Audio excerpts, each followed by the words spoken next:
सभी को सादर जय जिनेन्द्र। आदरणीय अध्यक्ष महोदय, विशेषज्ञ विद्वान महोदय और मुख्य अतिथि महोदय, सभी को जय जिनेन्द्र। आज की इस गोष्ठी में मेरा विषय है वीतरागिता सर्वज्ञता का मंगलाचरण।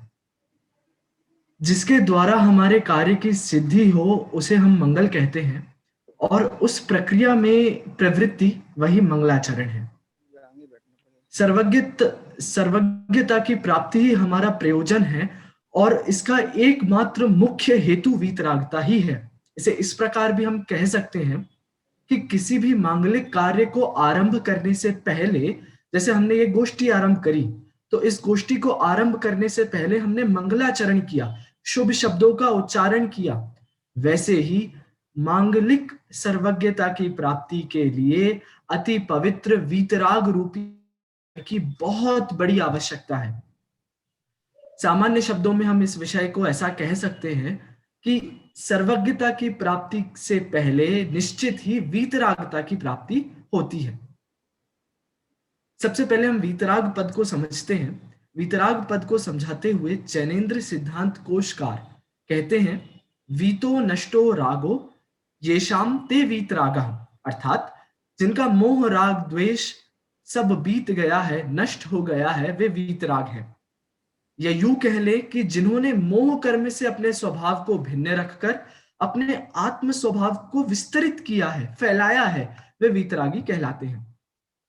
सर्वज्ञ की परिभाषा देते हुए आचार्य पूज्यपाद, जैसा भी मंगलाचरण करने वाले भाई साहब ने बताया, निरावरण ज्ञान केवलिनः, आचार्य पूज्यपाद कहते हैं कि जिनके ज्ञान से संपूर्ण आवरण नष्ट हो गया है, वे सर्वज्ञ हैं, वे केवली हैं।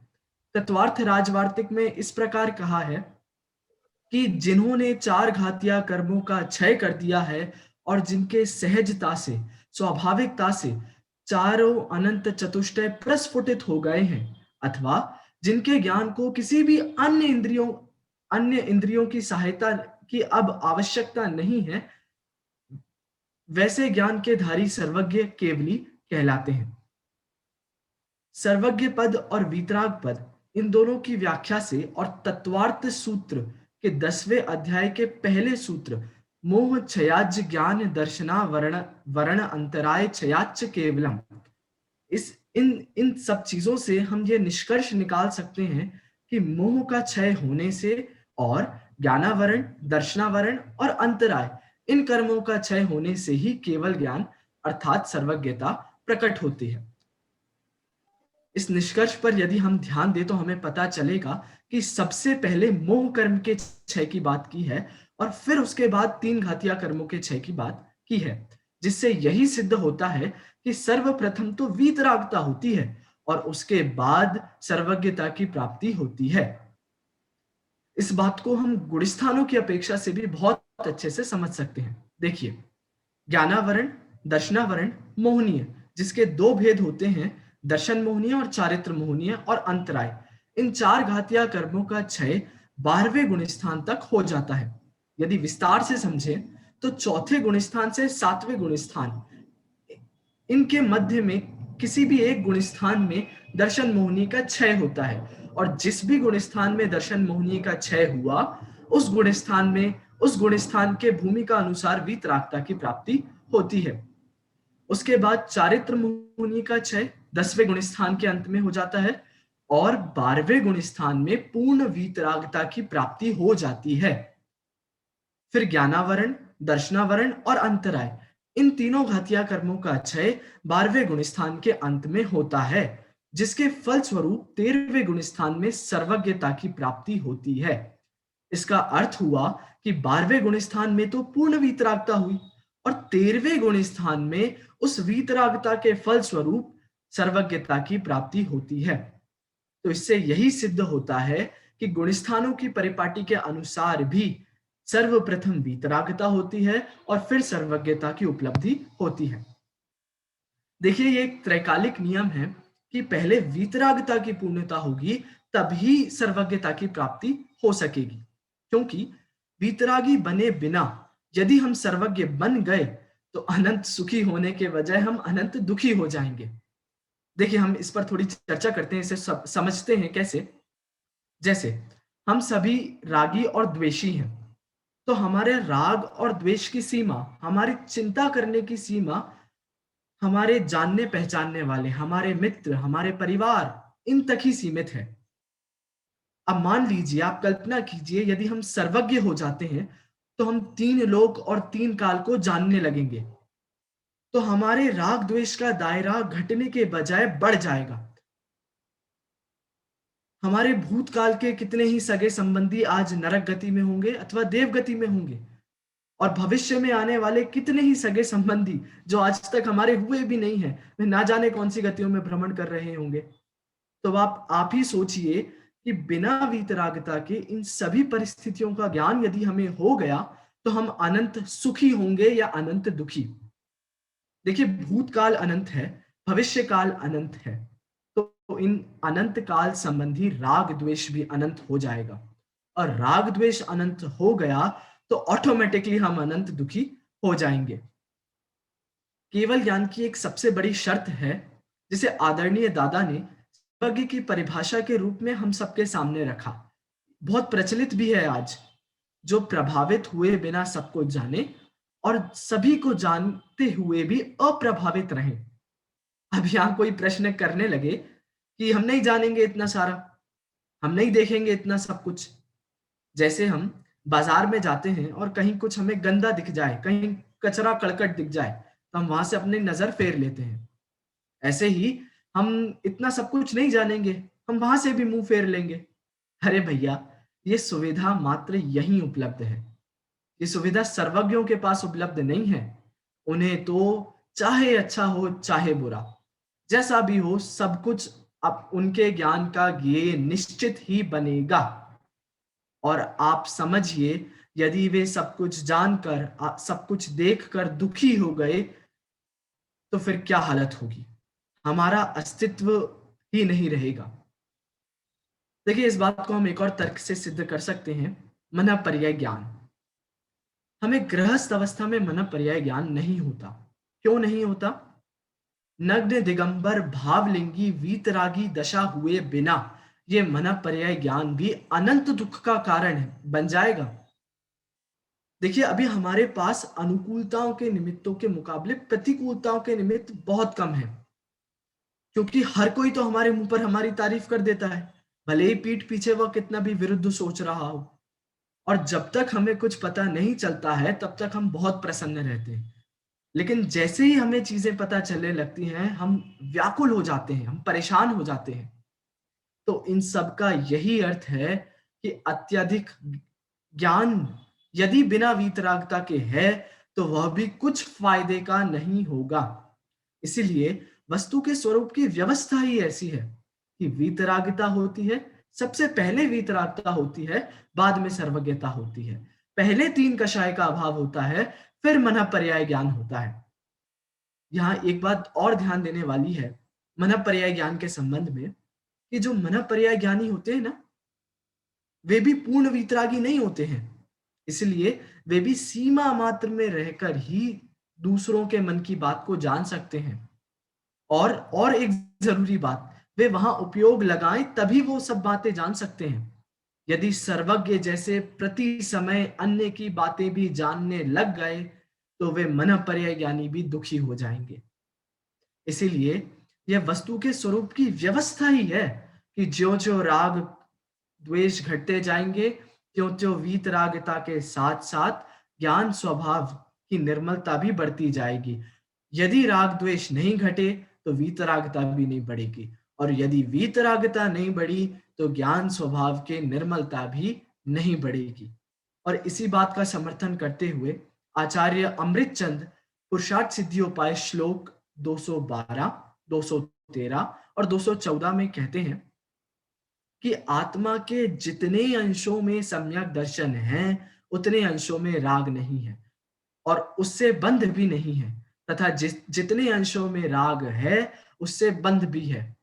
आत्मा के जितने अंशों में सम्यक ज्ञान है, उतने अंशों में बंध भी नहीं है, उतने अंशों में राग भी नहीं है, और जितने अंशों में राग है, उतने अंशों में बंध भी है। आत्मा के जितने अंशों में सम्यक चारित्र है, उतने अंशों में राग नहीं है, उतने अंशों में बंध भी नहीं है, और जितने अंशों में बंध है, राग है, उतने अंशों में बंध भी है। तो इस संपूर्ण विषय को यदि हम निष्कर्ष में कहें या निष्कर्ष वाक्य देखें, तो यह कह सकते हैं कि जिनको अनंत सुख और अनंत ज्ञान होता है, उनको सबसे पहले अनंत वीतरागता ही होती है। इस प्रकार मेरा विषय था। जय जिनेन्द्र।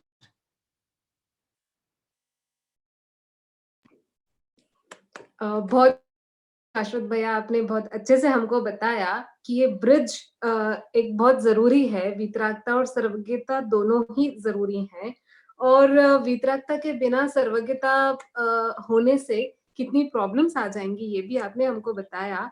आपने बहुत अच्छी बात बताई कि राग रहते हुए ज्ञान भी दुख का कारण है। मतलब ज्ञान भी कभी दुख का कारण हो सकता है, तो हाँ, अगर राग है तो। और आपने बताया कि सर्वज्ञता भी मैंडेटरी है। हम अगर सोचें कि ऑप्शनल हो, नहीं करें सर्वज्ञता, हम सिर्फ अपनी आत्मा को जाने, ऐसा पॉसिबल नहीं है। ये कंपल्सरी पार्ट है, होता ही है। फिर आपने बताया कि वीतरागता भी आवश्यक है, क्योंकि राग है तो बंध है, और हमें अगर बंध रहित अवस्था चाहिए है तो वीतरागता की प्राप्ति तो करनी ही है। मैं अपने विशेषज्ञ विद्वान से पूछूंगी कि अगर कोई विशेष टिप्पणी अगर वो इस विषय में करना चाहे तो। बहुत सुंदर चर्चा है। बिना वीतरागता के सर्वज्ञता नहीं होती है। वीतरागता कंपलसरी फैक्टर है। वीतरागता के भी बहुत सारे स्तर बतलाए भाई हमारे शाश्वत जो उदीयमान विद्वान है, हमारे महाविद्यालय के विद्यार्थी हैं। एक बात और यहाँ वीतरागता के संदर्भ में जोड़ना चाहता हूँ और अलग हटके कहना चाहता हूँ। इन्होंने जितनी वीतरागता के स्तर बतलाए, चाहे वे 12वें गुणस्थानवर्ती की वीतरागता हो, चाहे नीचे उतर करके 6ठे-7वें गुणस्थानवर्ती मुनिराजों की वीतरागता हो, चाहे चौथे गुणस्थानवर्ती की वीतरागता दर्शन मोहनी कर्म के उपशम शेष उपशम संबंधी हो, लेकिन एक वीतरागता और अलग प्रकार की है। उस वीतरागता का नाम है द्रव्य वीतरागता। माने वीतरागता को दो प्रकार से कहा जा सकता है, एक द्रव्य वीतरागता, एक पर्याय वीतरागता। जितने स्तर बतलाए गए ये सब पर्याय वीतरागता के थे, लेकिन द्रव्य स्वभाव से वीतरागी है, वस्तु स्वरूप में वीतरागता है, परमाणु परमाणु वीतरागी है, किसी को किसी से कोई राग नहीं है। और जो उस द्रव्य वीतरागता को पहचानते हैं, उनके पर्याय में वीतरागता प्रकट होती है। तो इस तरह से स्वाभाविक, जैसे सर्वज्ञता शक्ति है ना, अंदर स्वभाव में सर्वज्ञत्व शक्ति है, उसकी व्यक्तता में सर्वज्ञता प्रकट होती है। इसी तरह से वीतराग स्वभाव को पहचानने पर वीतरागता प्रकट होती है। एक बहुत सुंदर बात विचारणीय है, जो विद्वानों को लक्ष्य में रखनी चाहिए। इसके अलावा तो फिर बहुत सारी बातें, छोटी-छोटी सी बातें, हमें वीतरागता पहले क्यों होती है और वीतरागता पहले क्यों ज़रूरी है। बिना वीतरागता के सर्वज्ञता हो जाएगी, तो फिर ये व्यक्ति उस पर अधिकार जमाने की कोशिश करेगा। ये ह्यूमन नेचर है व्यक्ति का, जो चीज़ पसंद आती है उसे प्राप्त करना चाहता है। जो टेक्नोलॉजी अच्छी लगती है सोचता है मेरे पास में भी होनी चाहिए। जो जगह अच्छी लगती है सोचता है यहाँ भी अपना कुछ होना चाहिए। अब बिना वीतरागता के यदि इसको नंदनवन दिखने लगेंगे तो इसको लगेगा एक बंगला यहाँ भी होना चाहिए अपना। तो इसलिए दुनिया क्यों नहीं दिखती है, लोकालय क्यों नहीं दिखते हैं, नंदीश्वर द्वीप इसको क्यों नहीं प्रत्यक्ष दिखाई दे रहा है, नंदनवन क्यों नहीं दिख रहे हैं, सोमनाथ पांडुप वन क्यों नहीं दिखाई दे रहे हैं? क्योंकि जब तक वीतरागी नहीं होंगे, तब तक उन्हें प्राप्त करने की इच्छा बनी रहेगी। इसलिए वीतरागता आवश्यक है, और जैसे-जैसे वीतरागता बढ़ती चली जाती है, वैसे-वैसे ज्ञान का विकास होता चला जाता है। वीतरागता अपने-अपने लेवल से बढ़ती है, धीरे-धीरे लेवल बढ़ता चला जाता है, तो वीतरागता में प्रगाढ़ता आती चली जाती है, ज्ञान का भी विकास होता चला जाता है। एक और बात हमारे भाई शाश्वत ने कही थी कि भई ये सर्वज्ञता जो है ये हमारा प्रयोजन है, और वीतरागता उस प्रयोजन की सिद्धि का मार्ग है। मैं पूछना चाहता हूँ, सर्वज्ञता के प्रयोजन की चर्चा कहीं आई है क्या? सुख प्रयोजन है ये तो समझ में आती है। सर्वज्ञता कैसे प्रयोजन है हमारा? सब कुछ जानना भी कुछ प्रयोजन हो सकता है क्या? मैं ही समाधान करता हूँ। बात ऐसी है, ज्ञान और सुख का अविनाभाव संबंध है। जैसे जैसे ज्ञान बढ़ता चला जाता है वैसे वैसे सुख की वृद्धि होती चली जाती है। ये बिल्कुल प्रैक्टिकल है। जिसको जिस विषय में ज्ञान बढ़ता चला जाएगा, उसका ज्ञान हो चाहे इंजीनियरिंग का ज्ञान हो, ज्ञान बढ़ता है तो आनंद बढ़ता है। प्रश्न मंच के आयोजन होते हैं ना, तो हमने कोई प्रश्न पूछा, जिस बच्चे को आता है वो उछलता है, मैं बताऊं, मैंने उसको आनंद आ रहा है, उसको उस चीज की नॉलेज है। तो और जहाँ पूरी तरह से नॉलेज होती है तो वहां आनंद स्वाभाविक ही है। तो इस तरह से सुख हमारा प्रयोजन है, और वो प्रयोजन पूर्णता में होता है, सर्वज्ञता में होता है। ये सहज फलित हो जाता है। ये मैंने प्रश्न उठा करके शाश्वत बात का समाधान किया। और कुछ विशेष बात कुछ हो तो संजय जी, भाई साहब कुछ कहना संजय जी, चाह रहे हैं? बहुत बढ़िया। हाँ,